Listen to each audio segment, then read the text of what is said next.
Central to the Democrats' impeachment case against Donald Trump is their claim that he was trying to dig up dirt on Joe Biden in order to help him win re-election. Now, they've never asked a single question in any of their hearings as to the motive of Donald Trump.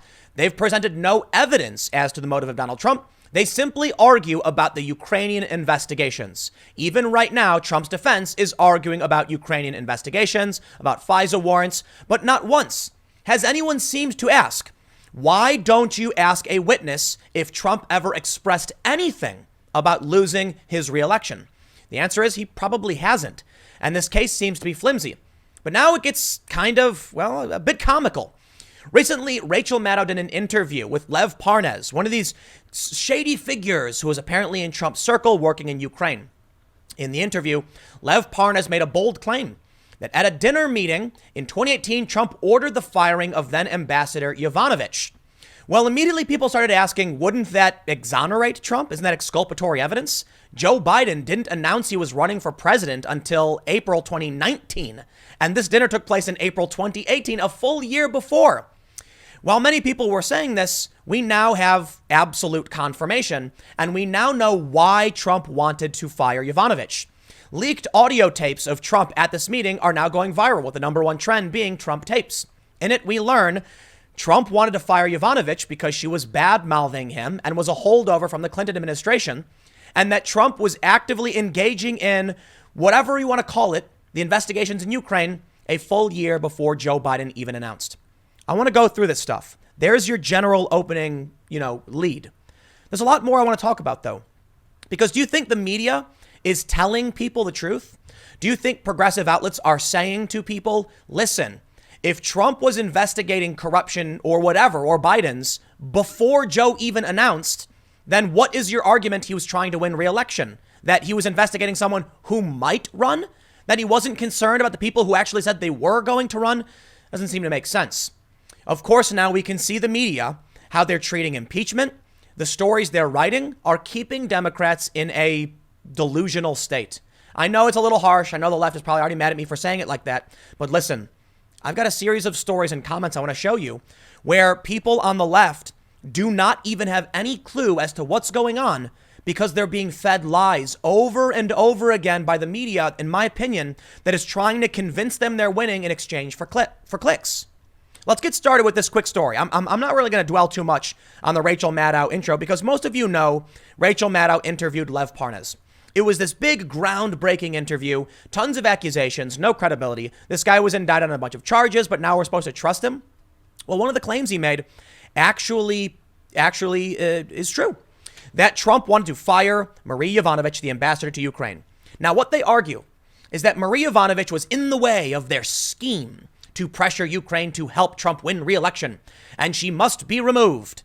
When you look at this story from Vox, it's actually really funny because they dance around how Lev Parnas' claims were true. They say this: then President Trump's voice can be heard on the recording saying, "Get rid of her. Get her out tomorrow. Take her out, okay? Do it." This is just what Parnas claimed happened in his interview with MSNBC's Rachel Maddow last week. He fired her actually at the dinner, which is the most surprising thing ever, Parnas continued. Essentially, Rachel Maddow and the Democrats' desire to get Lev Parnas on the record just provided what appears to be evidence that, well, it may help exonerate Donald Trump and prove he wasn't investigating Biden over anything having to do with 2020. It happened a full year before Biden even announced he was running. Now let's move on. But before we do, check out timcast.com/donate if you'd like to support my work. There's a PayPal option, a crypto option, a physical address. But the best thing you can do, share this video. I know it's almost impossible to break echo chamber bubbles, but perhaps some people who aren't really paying attention might see this and understand why the Democrats' own claims, Rachel Maddow's own interview, just provided a glimpse into what was really going on. I can't tell you if Joe Biden really is corrupt. In my personal opinion, I think he is, but we would need an investigation for that. We haven't had one. But even if Donald Trump thought Biden was, and he was wrong, if Trump wants to see the Department of Justice or a foreign country investigate potential corruption, that's not an impeachable offense. At the very best case scenario for Democrats, the only thing they've proven is that Trump is stupid, that he believed fake news. But we won't know that until we get an investigation into what really happened with Hunter Biden. Now, they've tried saying, oh, Hunter Biden did nothing wrong. He just had this job. Listen, at the bare minimum, it was a conflict of interest, okay? But Hunter Biden was getting paid a lot of money to essentially just be a connection to the vice president. I think that's at least grounds for some kind of investigation, right? But let's read. I want to show you this. The real, potentially, well, the evidence in favor of Trump. They say this: how the recording fits into the timeline of the Ukraine caper. The date of this dinner with Trump, Parnas, and Fruman, April 30th, 2018, is particularly interesting because of how early it is. For instance, Rudy Giuliani does not appear to have been involved in the scheme yet at that point. First of all, I think it's particularly funny that they're referring to Trump firing an ambassador as a scheme. The president can fire any ambassador he wants. And as it turns out, I'm going to show you this tweet from someone who doesn't like Trump. This man says, so much dirt and yet he won't burn. He sounds like a mob boss. This is how dictators rise. The weak follow him out of fear of losing re-election. But hold on. The clip he shows is from CNN. Here's a quote from Lev Parnas, April 30th, 2018. If you take a look, the biggest problem there, I think where we need to start, is we got to get rid of the ambassador. He goes on and says, she's still left over from the Clinton administration. Trump says, what? The ambassador of the Ukraine, Trump says? Parnas says, yeah, she's basically walking around telling everybody, wait, he's going to get impeached. Just wait. Trump responds, get rid of her. Get her out tomorrow. I don't care. Get her out tomorrow. Take her out. Okay, do it. Let's stop for a second. Is this a scheme?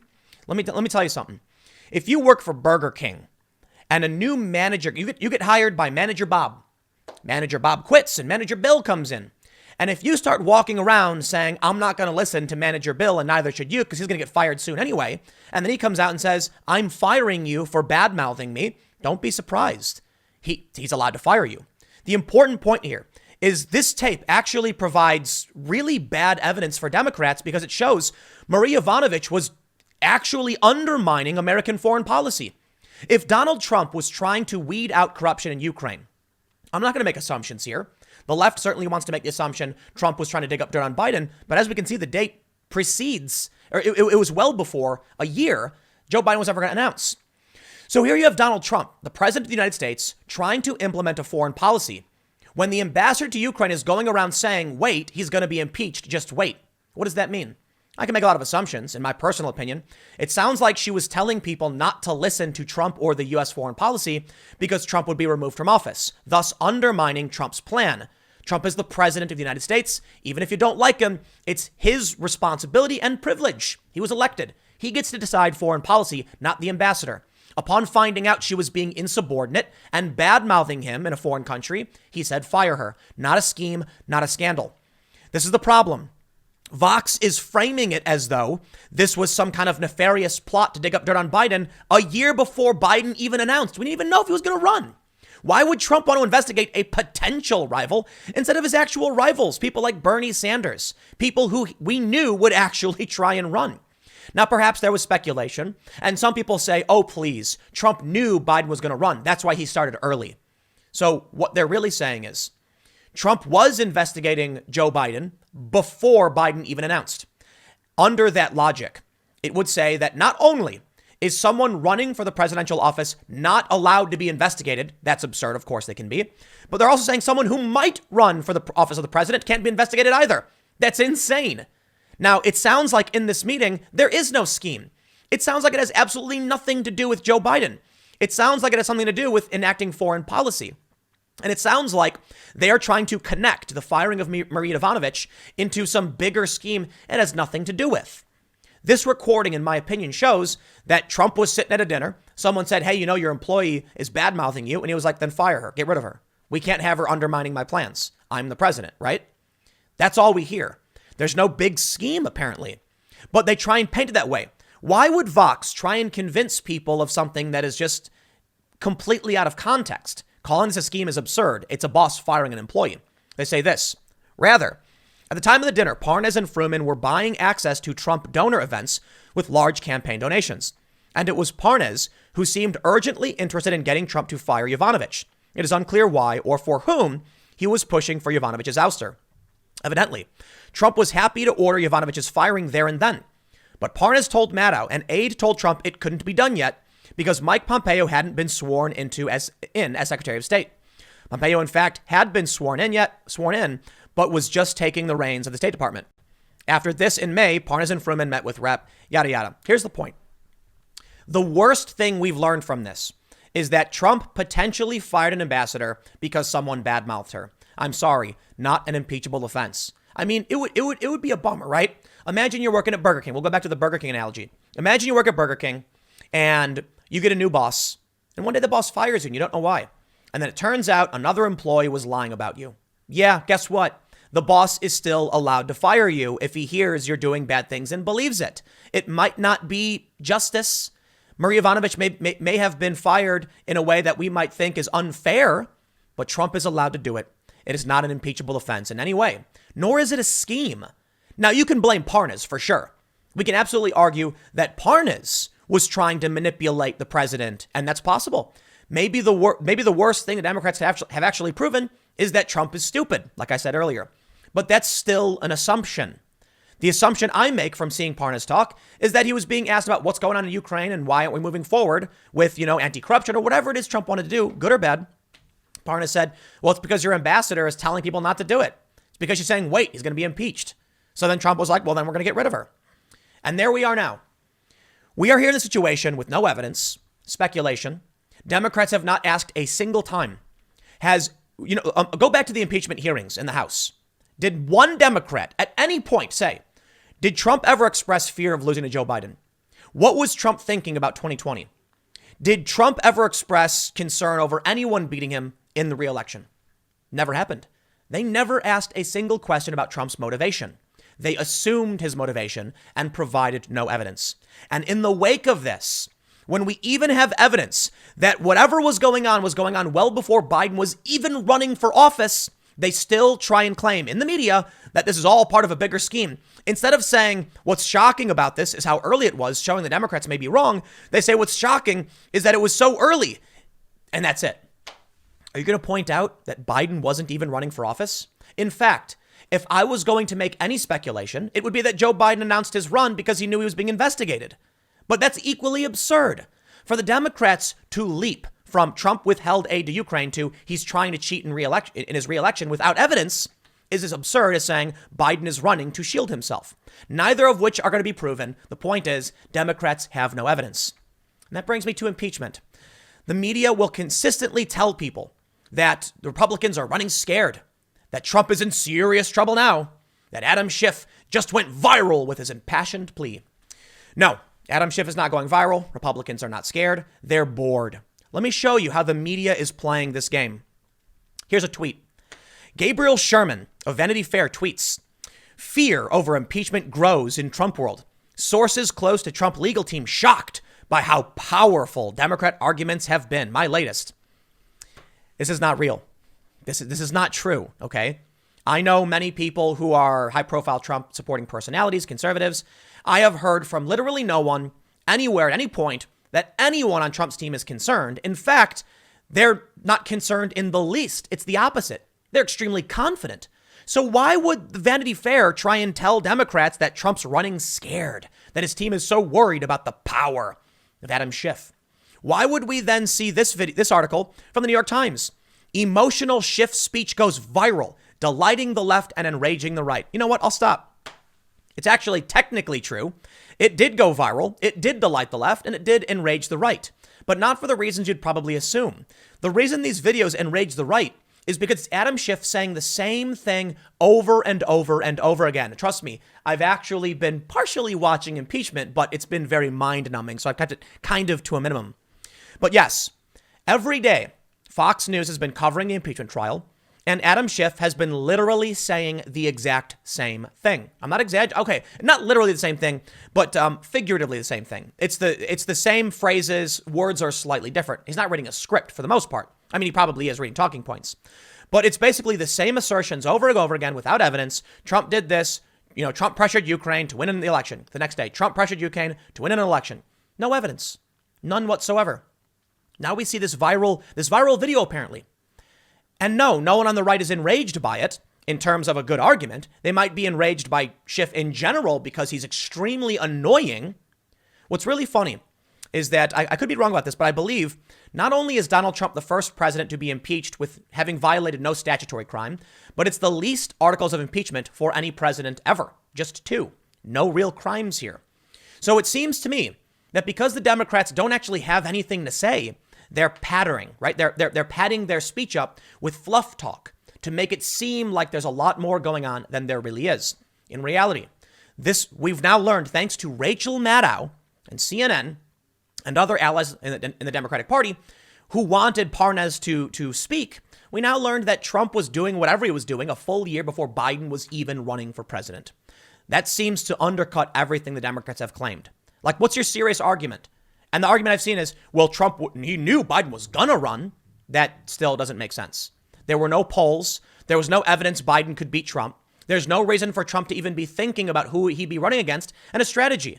They completely undercutted their entire case. But I'll tell you this. The media will do everything in its power to lull Democrats into a false sense of security. For that, I don't understand why. Like I showed you these 2 stories, right? Delighting the left. Now I'm going to show you reality. Welcome to reality. Trump impeachment half-empty spectator gallery puzzles senators. Whoa. People can be sitting in during this historical impeachment, but the gallery is half empty? Nobody's there? Yep, that's the case. And I'll do you one better. Check this story out. Broadcast network's impeachment viewership falls short of soap operas, study says.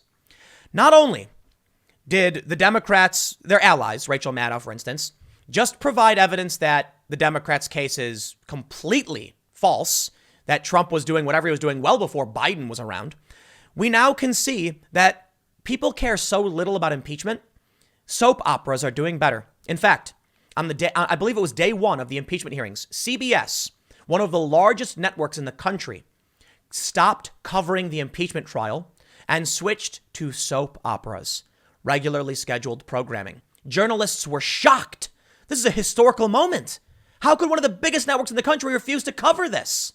Democrats were equally shocked when they found out that Republicans were actually walking out of the Senate hearing because, for whatever reason, they were walking out. They were supposed to be impartial jurors. I can tell you why.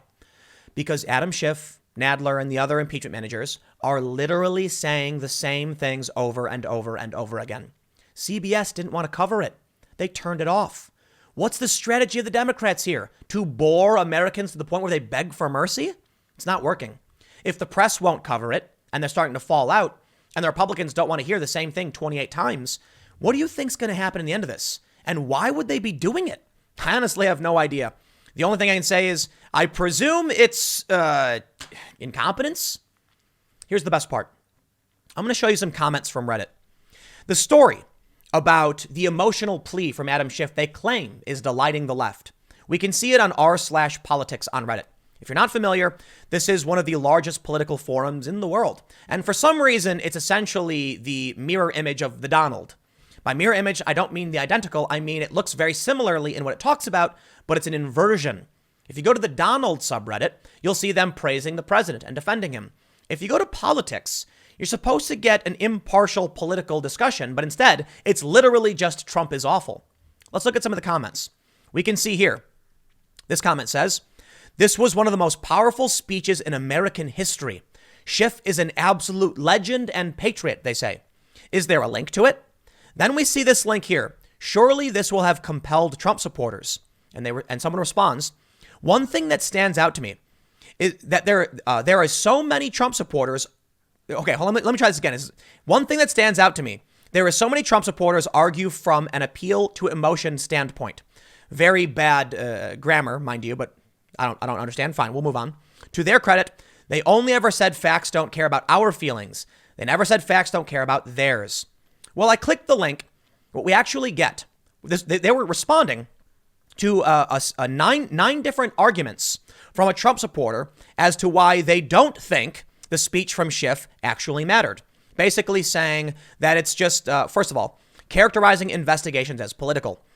Just because someone's running for president doesn't mean they're immune to prosecution.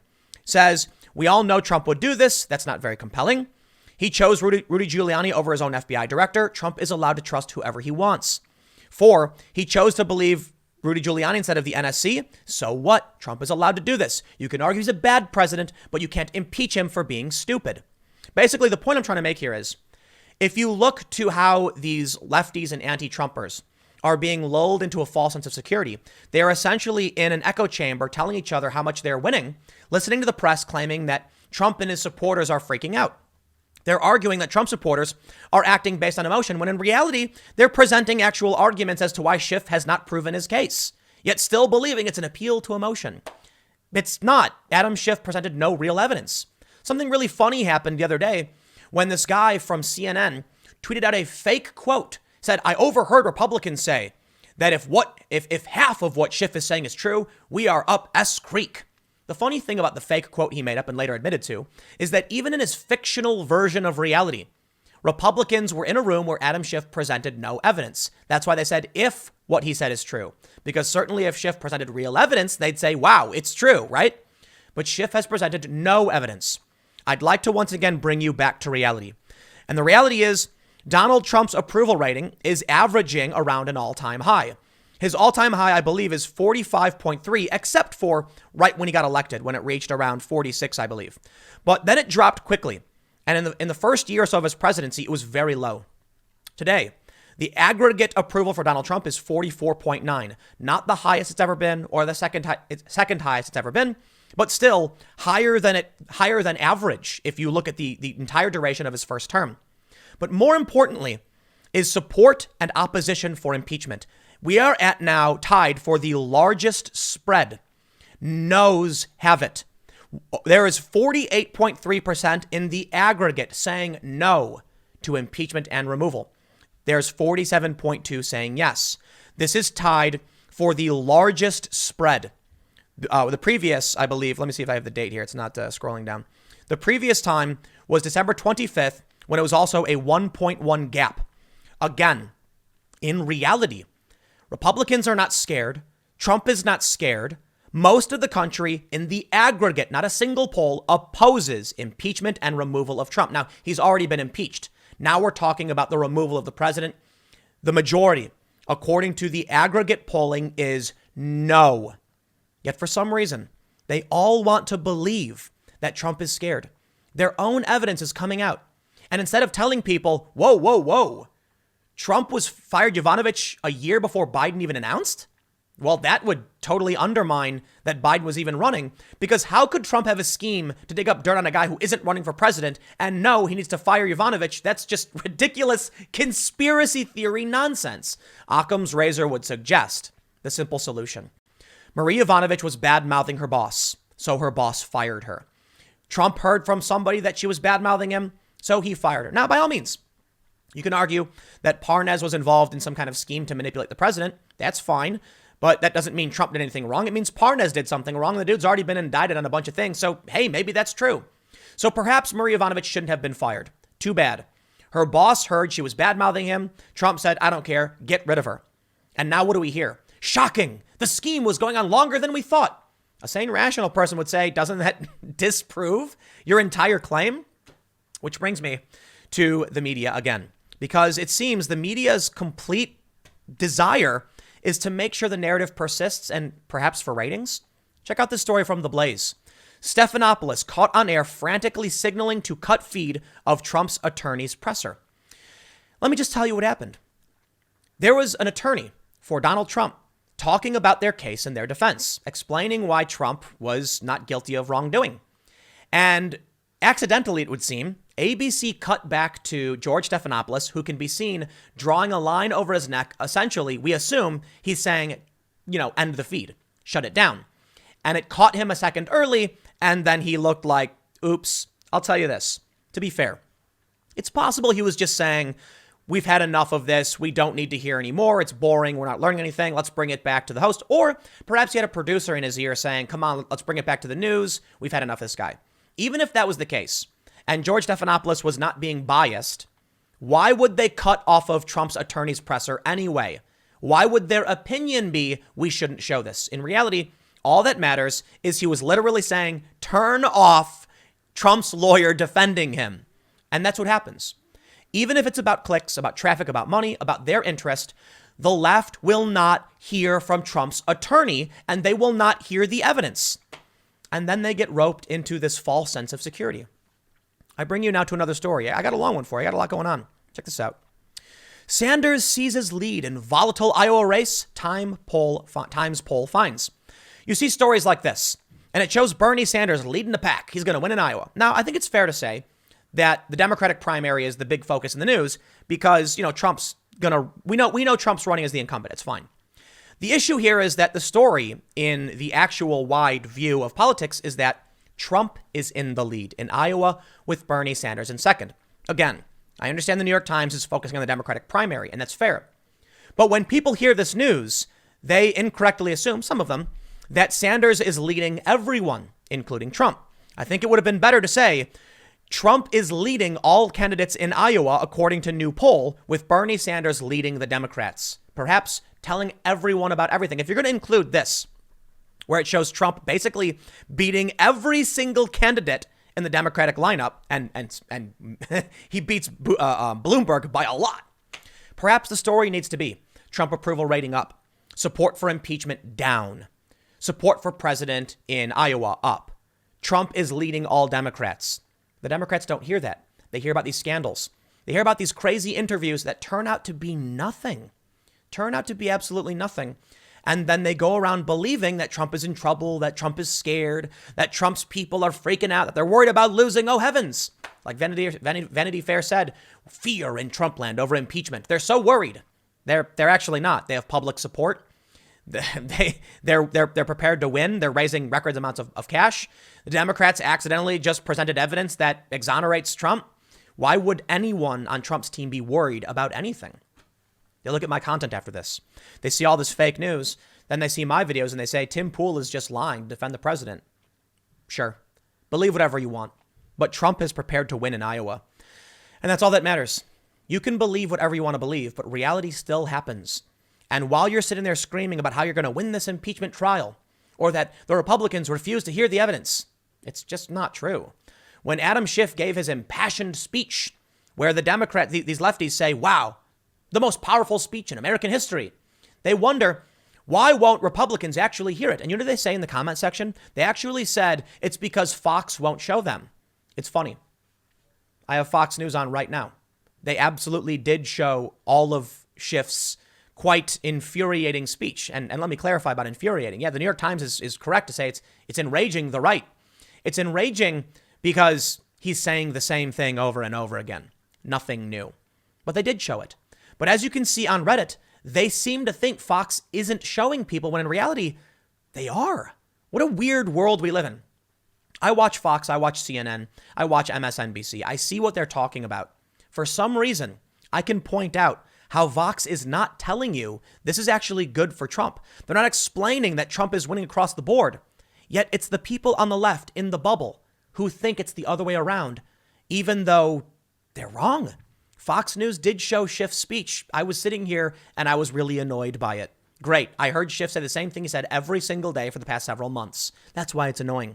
But Fox certainly showed it. Fox viewers see it. Fox viewers got to see a Bernie Sanders town hall. Yet they believe it's not true. But I will end with a real dose of reality once again. A major fear for Democrats. Will the party come together by November? From the New York Times. The sad reality is that they won't. These are the things the left isn't paying attention to.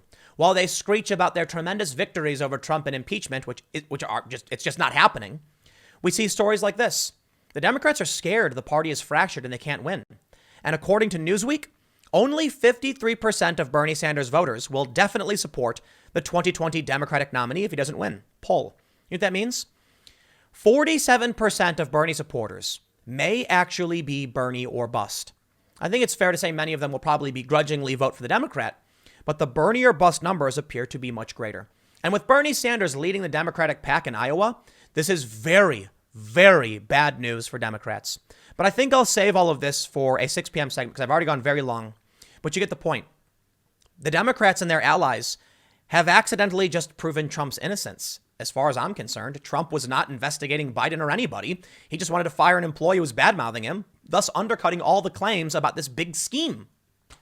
And it stands to reason If Trump was actually digging out corruption and firing people, undermining him, it had nothing to do with re-election or Joe Biden. I think the evidence has just been presented that exonerates Trump. I'll leave it there. I will have more on this on Bernie Sanders and Bernie or Bust coming up at 6 p.m. YouTube.com/TimCastNews. Thanks for hanging out, and I will see you all there.